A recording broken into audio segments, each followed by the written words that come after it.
This is the first in a series of student research webinars that we are going to be running 2 or 3 a trimester, which later on will become available on our YouTube channel and eventually will make their way onto the Modern Money Lab website alongside some student papers, which we'll add to our working paper series as well. I'd like to thank James very much for volunteering to do the first one. We had a fascinating conversation about a research interest that he has developed a while ago, and that accords with the title of his talk, The Abolition of Money, Abolition in inverted commas, Cambodia's 1975 debt default. So with that, I'd like to say welcome very much, James Rosier, and over to you. Okay, thank you, Stephen. Yes, so this is my talk. It's called The Abolition of Money, Cambodia's 1975 Debt Default. It actually should be maybe debts plural, because I'm going to be talking both about the sovereign debt default and one of their foreign defaults that occurred at the same time. The abolition, in inverted commas, is deliberate because I'm kind of contesting what is sort of the regular view of what occurred there. So with that, I think I'm just going to throw myself in here. Hopefully I don't have too many technical problems along the way. Okay, so after years of civil war, the Khmer Rouge surrounded Cambodia's capital, Phnom Penh. Under the leadership of their commander, Pol Pot, the new regime was on the verge of remaking a new society. Familial relationships would be discouraged and banned. The cities would be depopulated for an entirely agrarian economy. There was to be no money or private property. In a country with no money, there is no financial debt or credit. My question is, in a country where new debts and credits are created, is there still money? Now, this system might seem appealing to you. Maybe you don't like money systems. But let me be clear at the outset, the Khmer Rouge was a sociopathic regime. Estimates of excess deaths, those from murder and starvation, range from 1.2 to 2.3 million. Approximately a quarter of the population was gone, which makes charts like these from the IMF kind of hard to swallow. Any calculation of GDP in this period would be highly problematic due to the lack of reliable data, the closure of all domestic markets, and therefore the absence of any sales data, the opaque nature of both the Khmer Rouge and the Vietnamese occupation, and finally the precipitous population decline due to war, malnutrition, genocide, and the conflicting estimates of those numbers. That makes per capita estimates difficult to sustain. And obviously, you do see a little bit of an increase in the red there from the previous regime. But one way to improve per capita GDP is obviously to have significantly fewer capitas. So when the data is that unreliable, it's probably more prudent to take the World Bank's approach like they do here and not report it at all for that and the following period. Might also be worth asking, in the face of this horror, is it okay to focus on money? The scale of the regime's crimes are such that most of the scholarship concentrates on the Khmer Rouge's genocide, the geopolitical setting, and the debates around the nature of the regime itself. However, I would argue that the so-called abolition of money is core to both the identity of the regime and a central theme of the criticism of it. The regime wished to limit the corrupting power of private wealth that permitted money, private wealth that money permitted, whereas critics suggest that the regime's failure was a consequence of the abolition. Moreover, bringing a credit understanding of money may challenge the accepted view that democratic Kampuchea was a moneyless society.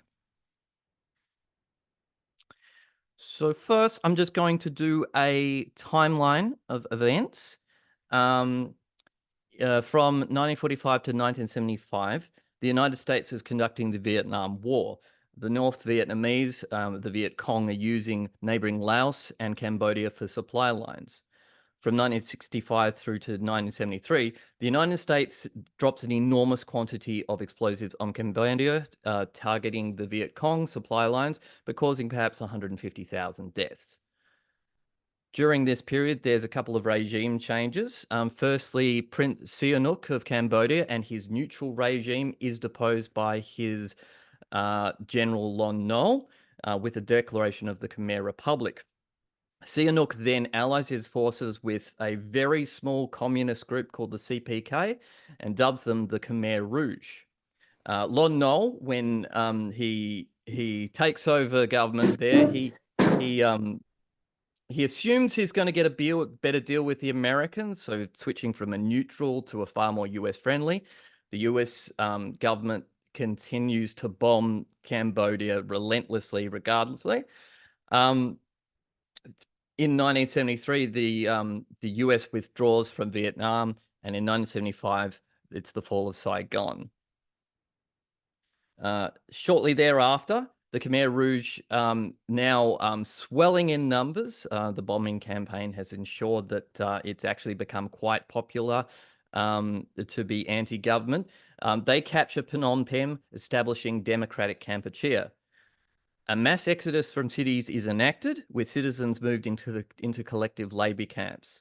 And then a few months later, senior leaders of the CPK announced the elimination of money. So note that the early months, there was debate as to whether money should be abolished. There were actually notes printed in China that were briefly issued in some of the territories prior to abolition. My favorite one is the one on the right there. You can see Angkor Wat up in the corner, and down the bottom, a women's militia group with RPGs on their shoulders, which I think is kind of cute. But nevertheless, ultimately, their leader Pol Pot declared that money constitutes a danger both now and in the future. This is an entirely unusual step. Other regimes like Russia, Cuba, and China flirted with the idea of abolishing money, but ultimately decided that moneyless communism was unworkable. So, how was money abolished? Well, one way was symbolic. There was the destruction of the National Bank of Cambodia here, before and after shots. And this is also one of the reasons why records from the period are so poor, because they were literally destroyed. Incidentally, there is a bit of a dispute as to whether this was an official act of government or whether this was just done to hide the theft of existing gold reserves.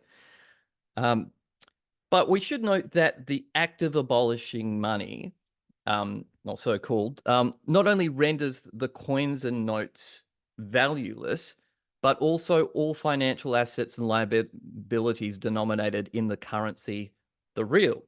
So that includes all bank deposits, bank reserves, bonds, and government financial assets and debts, all wiped out, a line through all of them.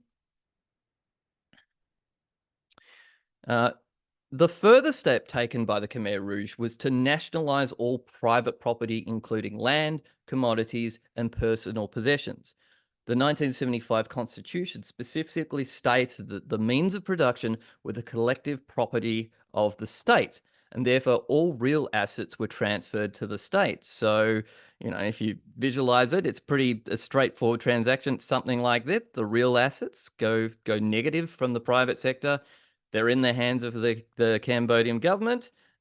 Their net worth goes up, and all private sector net worth goes down. Note at this time, the country had been devastated by war. And I would submit that in a country where there is, without capital infrastructure and equipment, the means of production is the land and the people themselves. And hence, when the Khmer Rouge or the state owns the means of production, they own the people themselves. So, how does the state provision itself in this system? Well, in a monetary system, the government provisions itself with wages to incentivize work on the one hand, and taxes to drive demand for their currency. Under the Khmer Rouge, rations are substituted for wages, and mandatory labor liabilities substitute for taxation.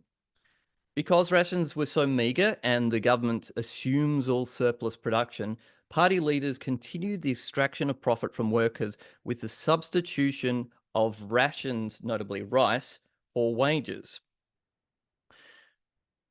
Now, labour liabilities are not transferable, but the production of labour, um, but the product of that labour is rice. And because rations were also in rice and surplus production could be illicitly stored or traded away, rice has sometimes been dubbed the currency of the labour camps. I'm putting a question mark over that because, that's quite a contested kind of idea. Um, Rice could be traded for gold, precious items, US currency, anything that people were able to hide. We shouldn't think of this as a barter system. These were very much ad hoc transactions that were a great risk to either party. And when a trader receives gold or US currency, this is because they are either emulating the previous system, um, or anticipating a future period when they are able to transact in a monetary system. Given how short the regime was, I think they kind of had a point. But they are operating within the existing system, albeit illegally. But we can kind of see how this is a set of transactions within a broader system of balance sheet operations. The government has a labor credit system. They operate a system of rations. People typically got 1 tin of rice per day. And so there's, notation about that. Now, if you don't want to see that as a money system, it's certainly kind of a rudimentary money-ish system. But if we move over to the international trade stage, I think the use of money in this system becomes a little bit clearer. So how does the state provision itself internationally without a currency? One way, and might just check that I'm off screen there. Yep. One way is is through military aid. So, for instance, China, their biggest trading partner, might give equipment directly, such as tanks, armored personnel, carriers, artillery, and guns. But that military aid can come in different forms. So in 1977, Beijing provided Cambodia with yearly credits worth 150 million yuan. And then Democratic Kampuchea agreed to purchase products worth 138 million yuan.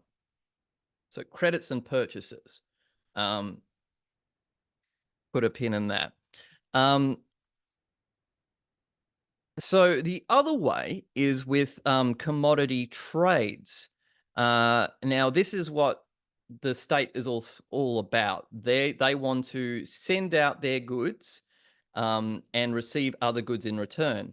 An example of a trade like this was a 1977 agreement Democratic Kampuchea signs to import 10,000 tons of rolled steel from Japan and then export rice, lumber, and rubber and shrimp. Now, how this is supposed to work is something like this. The Khmer Rouge exports those products to Japan, and then Japan would export their steel back to Cambodia.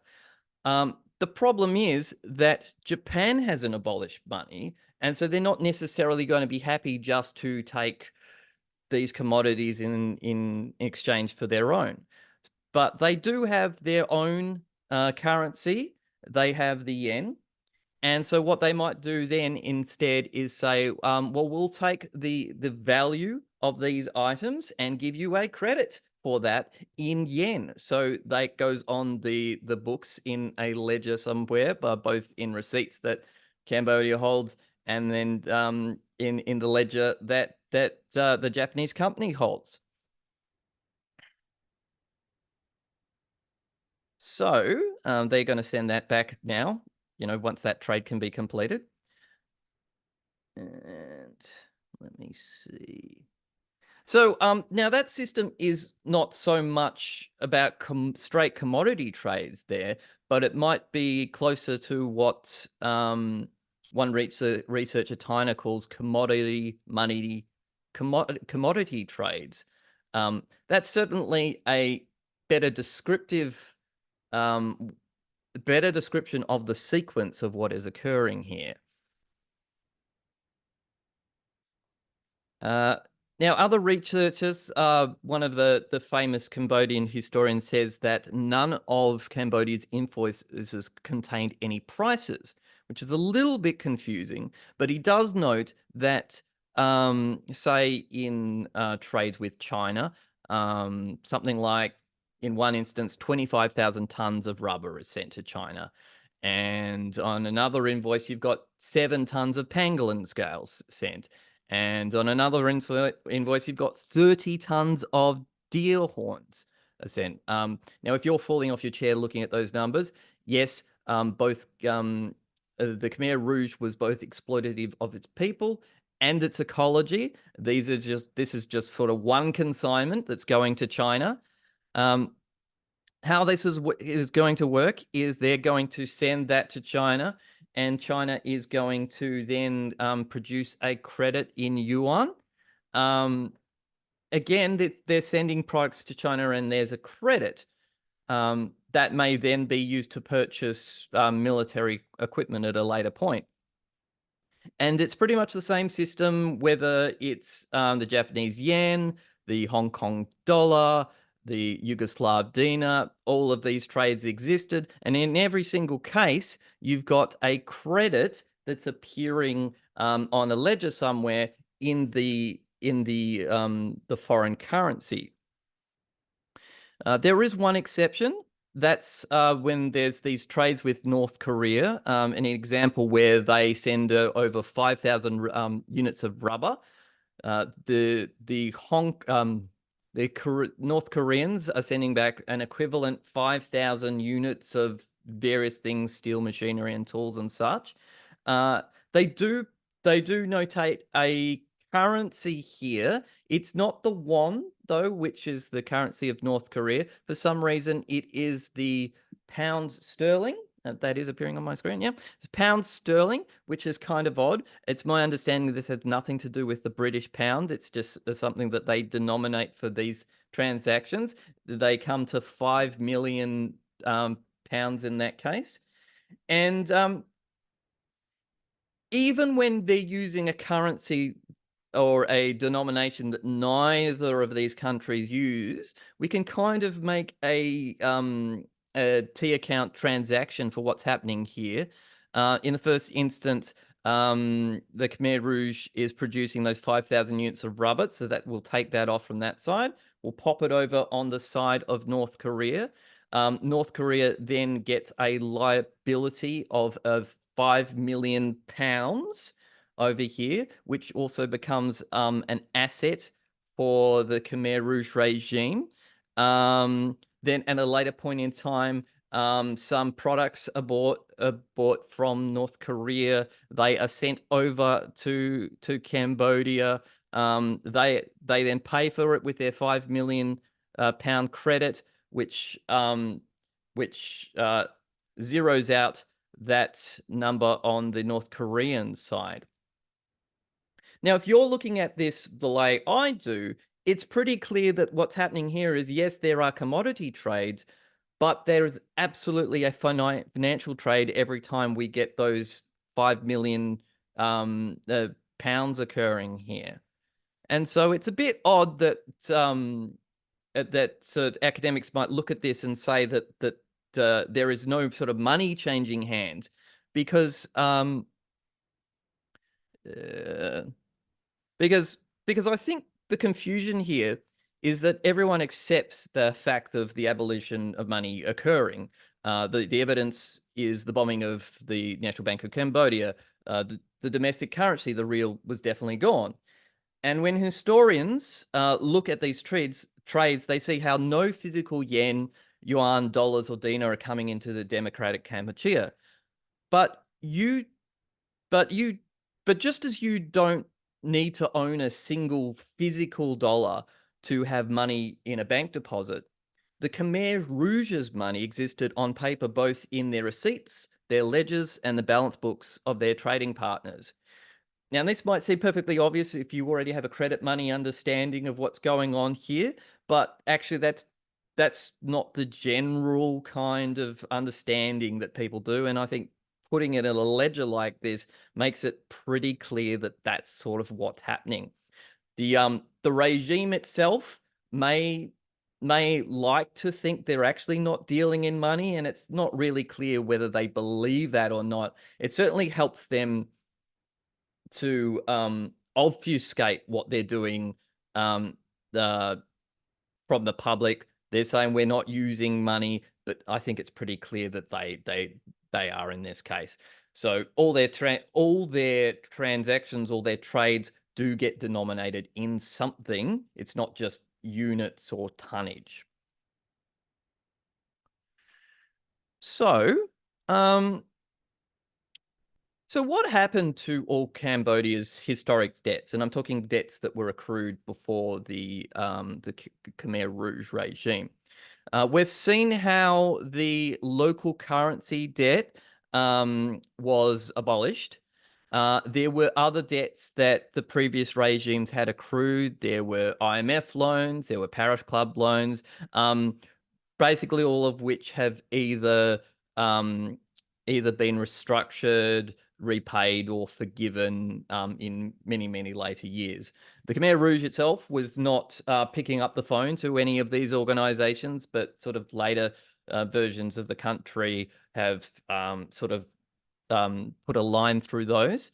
There is one debt that is left over from the earlier regime. It's this. This comes from the Bank of Canada, Bank of England sovereign debt default database. There was an agricultural loan that I look into that was accrued between 1972 and 1975 for the importation of rice. And this got me really curious because I'm like, why is Cambodia importing rice? Cambodia was once the 5th largest exporter of rice. I'll highlight there so that that comes a little bit clear. This is through 1950 to 2000. In the earlier part of the century, it goes up and down because there's a lot of instability in the country. But effectively, you've got a country that and an area that once supported an entire empire. It's very self-sufficient. But by 1973, according to one rice expert, Cambodia had completely exited the market. Now, that's not quite true because some of the trades we looked at before were rice. But as far as the broader world is concerned, yes, that's true. They've exited the market during the later period. So let's have a think about what's happening here. So there, I can't quite see behind my camera. Yep. So we've got some rice that's been added to the Lon Nol regime there. That rice is actually coming from Japanese and Thai suppliers. They are being paid in US currency here.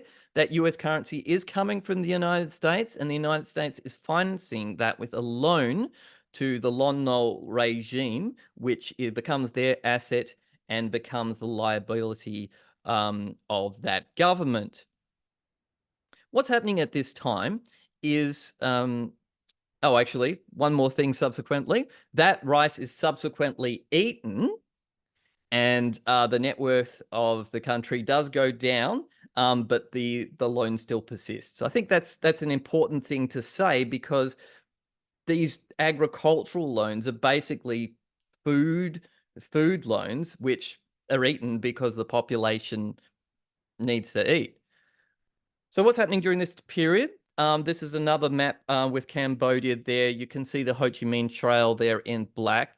And all those purple kind of dots there, they are US bombing sites during this period. And you'll notice that they exceed the area where the Ho Chi Minh Trail is, because early on, that's what they're doing. They're bombing around the trail. But later on, they're also bombing various sites of the Khmer Rouge when this is before they're in government. They're supporting Lon Nol there to a certain extent, but as the US is pulling out of Vietnam, they're basically bombing everywhere they can, as kind of part of their extraction from that fight. These targets don't necessarily have any military value, and we can see this in this quote. This is President Richard Nixon when he's talking to Kissinger. He says, "They have to go in there, and they mean, and I mean really go in. I want everything that can fly to go in there and crack the hell out of them. There's no limitation on mileage, and there's no limitation on budget. Is that clear?" So to put that into perspective, to put a figure on the amount of tonnage that was dropped, around 2.7 million tons were dropped on Cambodia. The Allies dropped just over 2 million tons of bombs in the entirety of World War II, and that includes the Hiroshima and Nagasaki bombs. Cambodia may well have been one of the most heavily bombed countries in history. So what you have there is a hitherto self-sufficient food secure nation losing agricultural capacity due to the effects of the North Vietnamese and US invasions and bombing campaigns, and subsequently forced to borrow from the US by the aforementioned US agricultural loans in order to secure supply during a period of peak demand. So you might be wondering, why hasn't this loan been forgiven then? After all, the US has forgiven loans for countries like Iraq and Afghanistan when it suited them, loans to Ukraine, some of which have been renegotiated now, apparently. It is useful for the US to maintain this loan, even though they do not need the money. They've never received a dime in repayments. It's useful for them because the present Cambodian government is friendly to China, and the US Treasury considers that loan to be an asset.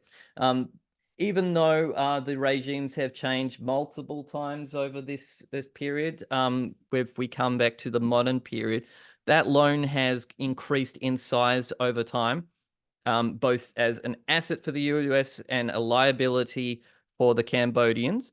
The Cambodians, for their part, they consider this to be a dirty and immoral debt. They make some claims that clearly aren't true, that this debt funded the bombing campaign. Obviously, the US can fund their own bombing campaign. But a member of Congress did ask some officials why we haven't forgiven this yet. And effectively, it comes down to an act of Congress. So the members of Congress would have to decide that they would forgive this loan. And so the way that would work is, if the loan was forgiven, so we'd minus it over there, it could be forgiven through something called a subsidy cost. So even though that's going into the Cambodian column there, they're not receiving anything extra for that happening. That kind of figure is just sort of zeroing out the loan above it. The subsidy cost would be on the asset side for the United States, and that would only come into being by the loan forgiveness, which would be an appropriations bill. So effectively what we've got at the bottom there is zeroing everything out. And it's just interesting because these loans are often talked in moral terms. But if you'll remember, the food was eaten decades ago. Presumably everyone who ate it is subsequently passed on. The money originally went to Japanese and Thai suppliers. Presumably everyone involved in that has passed away years ago. So these are just lines in a spreadsheet that are easy to get rid of if there is political will and the process is enacted to get rid of it. So rounding out now, the Khmer Rouge regime didn't last very long. The Vietnamese toppled the Khmer Rouge, and they then quickly restored the former currency, the riel. Pol Pot, hiding in the Thai borderlands, when talking to journalists, said his greatest regret from this period was the abolition of money. He says the abolition was his greatest regret, not the countless deaths under his watch. It was the money thing. And while the CPK remained as a remnant force, around 1993, they were issuing their own currency to local populations under their control. I don't think we should take Pol Pot's opinion very seriously. He was an inveterate liar. Many commentators think that one of the reasons that this regime failed is because of their abolition of money. But I might just bring myself up to full size there.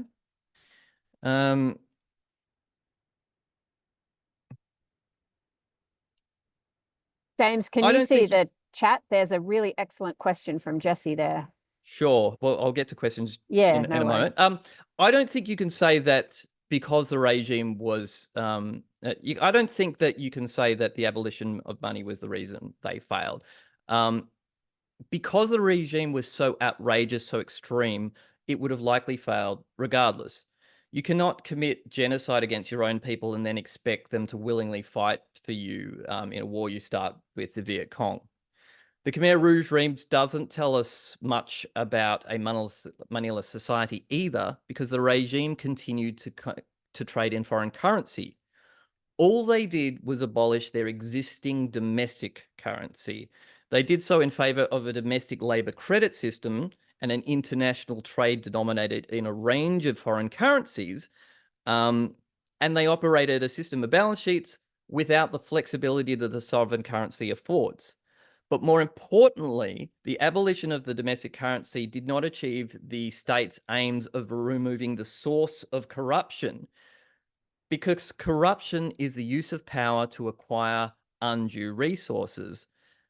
And by that definition, the entire regime was corrupt. Okay, so yes, that is the end of my talk. Thank you. I'll bring up Zoom, so I'll have a look. I think Fantastic. I went well over time. Yeah, well done. That is, there we go. So there was a question from Jesse somewhere. Let's have a look. Do you want me to read it? Go ahead.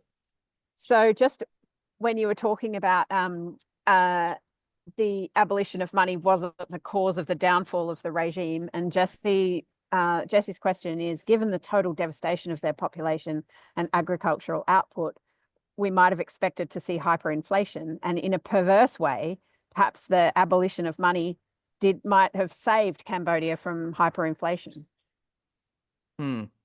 Yeah, I mean, it's impossible to tell. Like, so although they weren't running a money system, they were running a system of balance sheets. But there's no possibility of inflation occurring because they're controlling that entire system. They kind of have that locked down.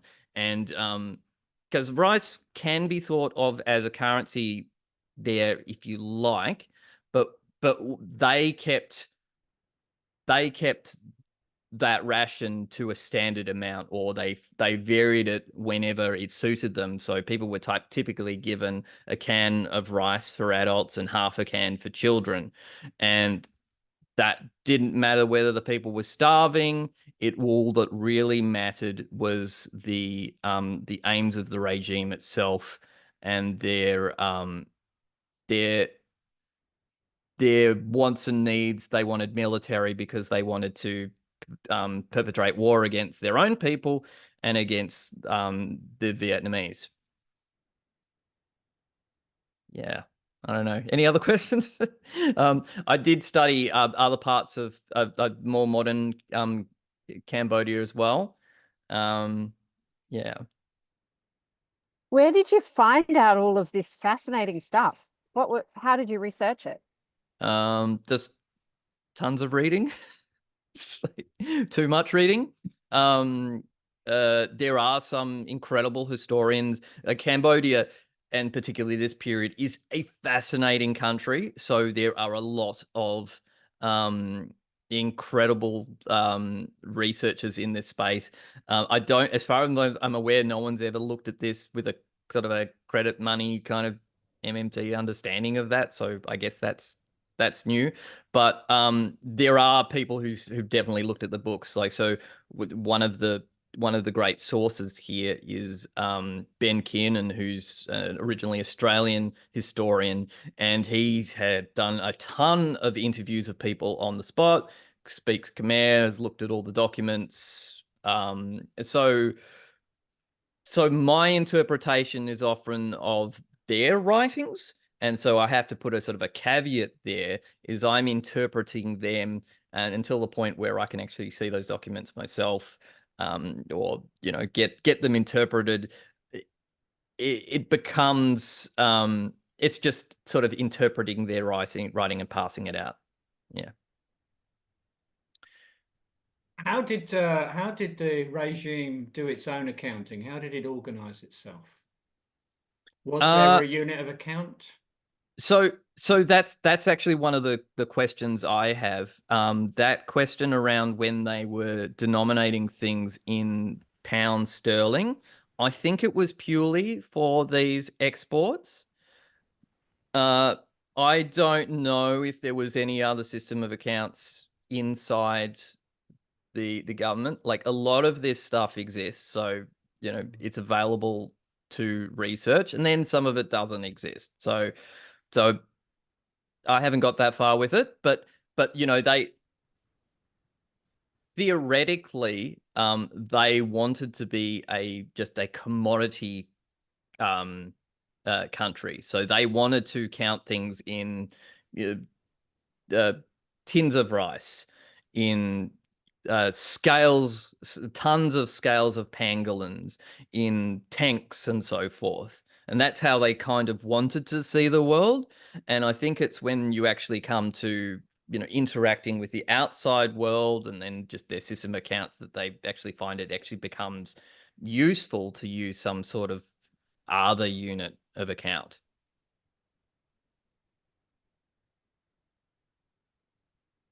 That makes Yes, sense. it would be interesting if anything else had been valued in units of rice, for example. Yeah, Rice. yeah, that is interesting. The other thing is, I mean, I'm not sure how far this pound sterling thing went. Again, my understanding is the reason they're using it because they don't want to be using the real, because that would be, you know, giving in. Using this pound sterling helps them obfuscate what they're doing, but my understanding is that it has nothing to do with the British pound. No. Well, we've got a couple of other comments. Tom has made a comment. The Khmer Rouge moneyless agrarian state story reminds him of the post-capitalist vision of an Australian degrowther called Anitra Nelson. We have a question from Patrick. Would it be fair to say Labour became a currency since it was essentially the tax demanded from the government? Yeah, I've certainly been tempted to think of it in those terms. One of the points about that is it's not exactly portable, it's not exchangeable.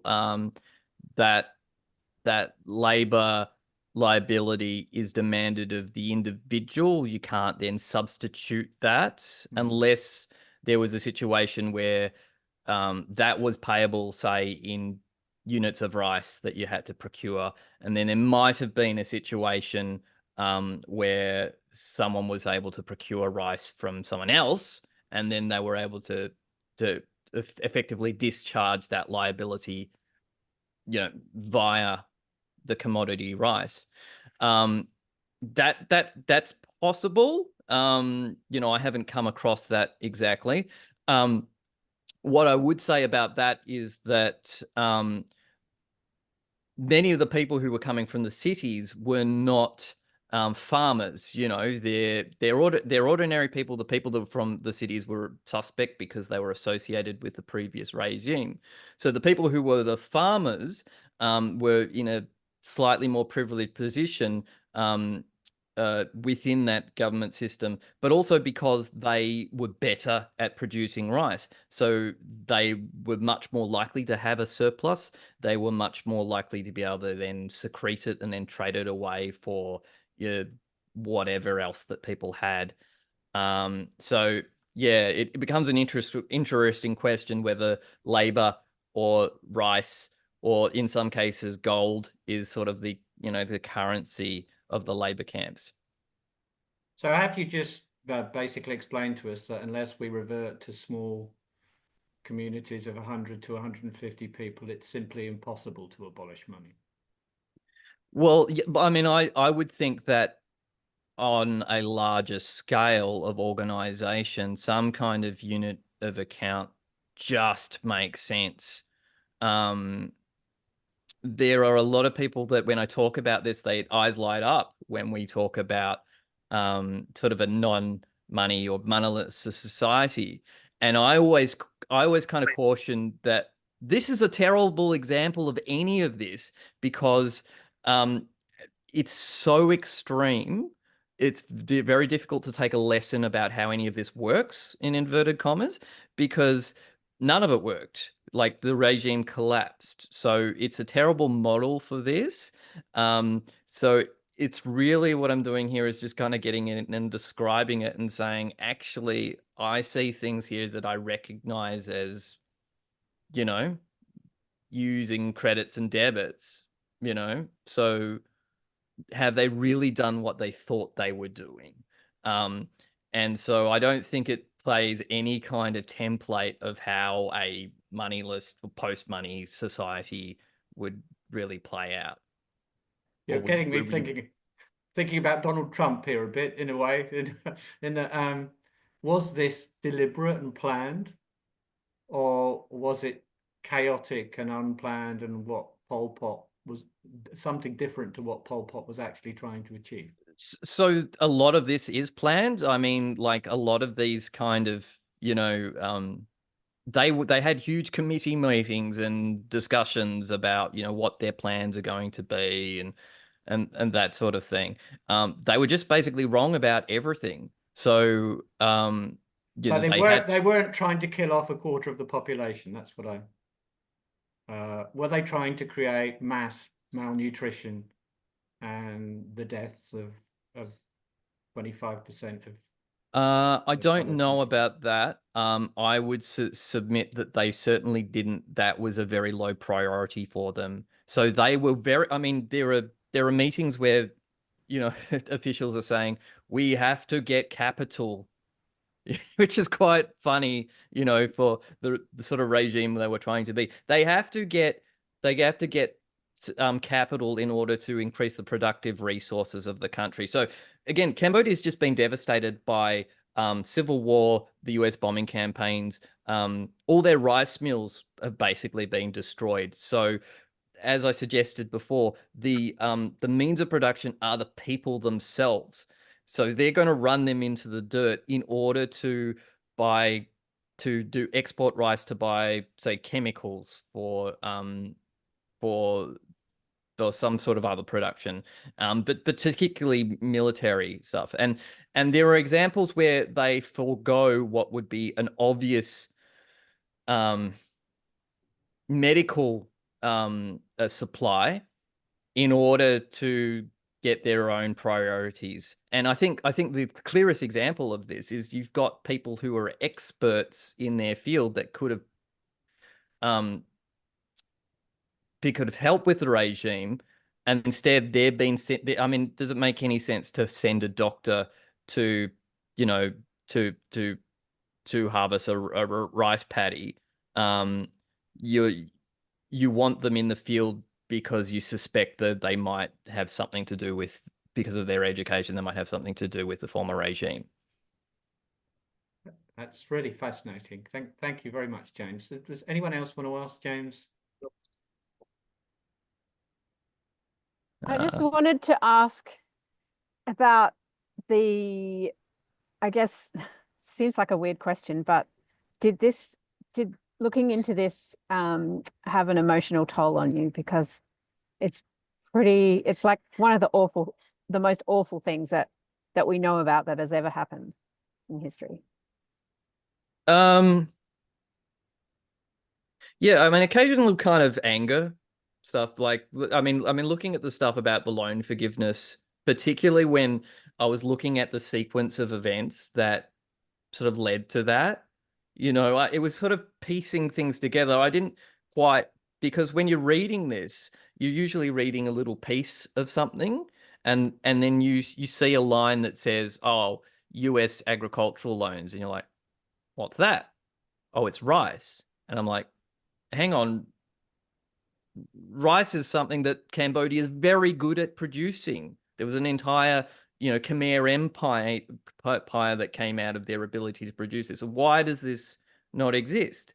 And it's complex why that broke down, but it's essentially, it comes down to the US bombing campaign. And then you're reading really, like, really emotive diatribes against paying off, because periodically the modern Cambodian regime, which, you know, admittedly is quite corrupt, but they will use this as a sort of whipping boy. We're not going to pay these dirty loans. And then you'll see commentators saying things like, "Oh, you're just giving money to these irresponsible people." And I'm like, no, like, that makes me angry, because that money went to feed people who were starving as a direct result of their bombing campaign. That was one of the greatest, you know, war crimes of the 20th century. And you're saying that, I mean, those numbers zero out. The money went to Japan and Thailand. It's absolutely ridiculous. The other thing I'll say, Gabby, is I did not spend too much time living in the atrocity while I'm doing this stuff. There is so much wealth of stuff there, but it's actually, in a way, helpful to be able to say, no, I'm just looking at what's happening with the money, because it's so awful. It's so, that makes sense. Thank you. Yeah.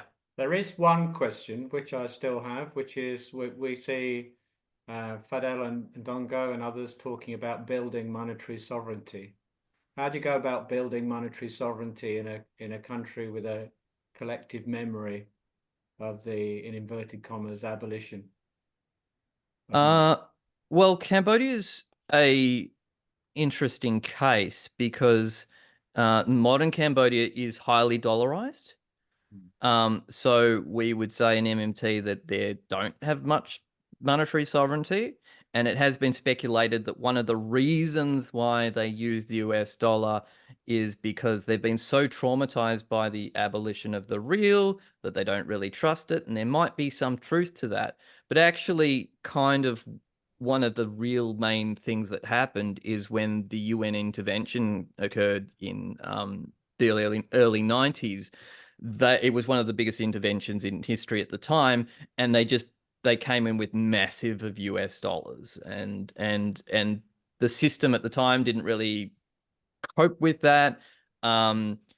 basically all the NGOs that stay behind, and many of the foreign companies that now operate in the country pay in US dollars. And even though it is the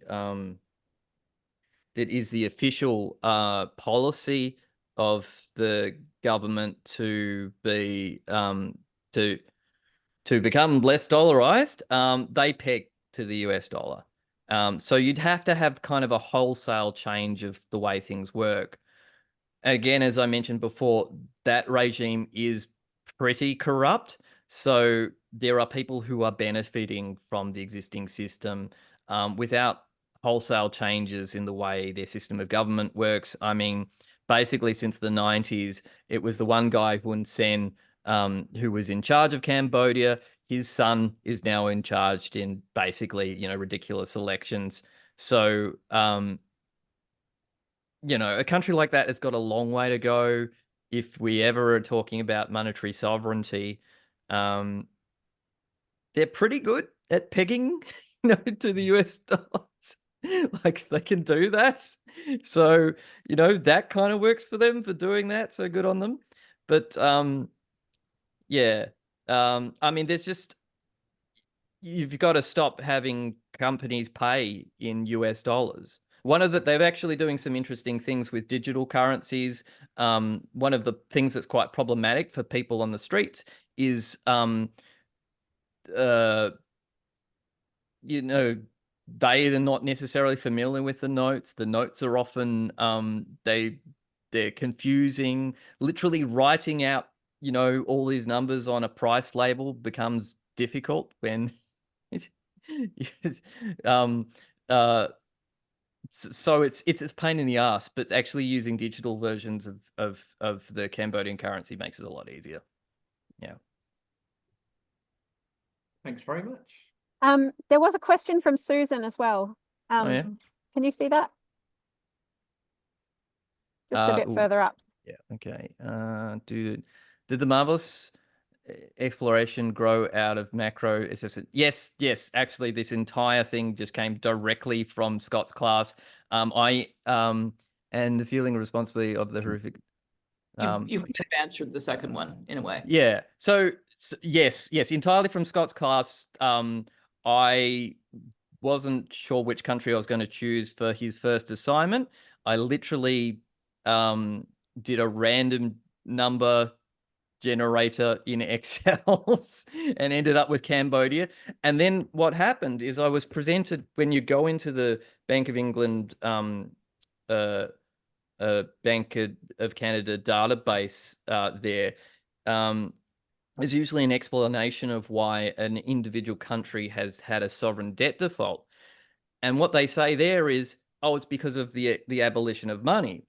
And you're like, oh, okay, case closed then. But wait, that's really interesting. What's going on here? And also, should I accept, that at face value? And as you can see, I didn't. Brilliant. Absolutely sensational.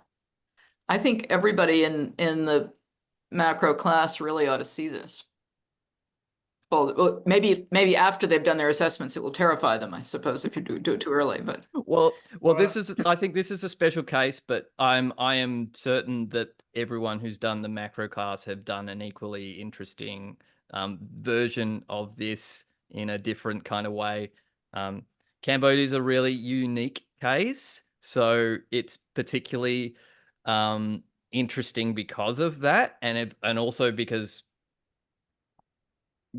abolition of money is like, whoa, wait, this sort of upends a lot of things that we think about. So this video is going to go onto the YouTube channel for both macroeconomics and international finance. We'll edit it and get you to watch it and approve it before we put it out to the. Okay. Well, he's already said we could.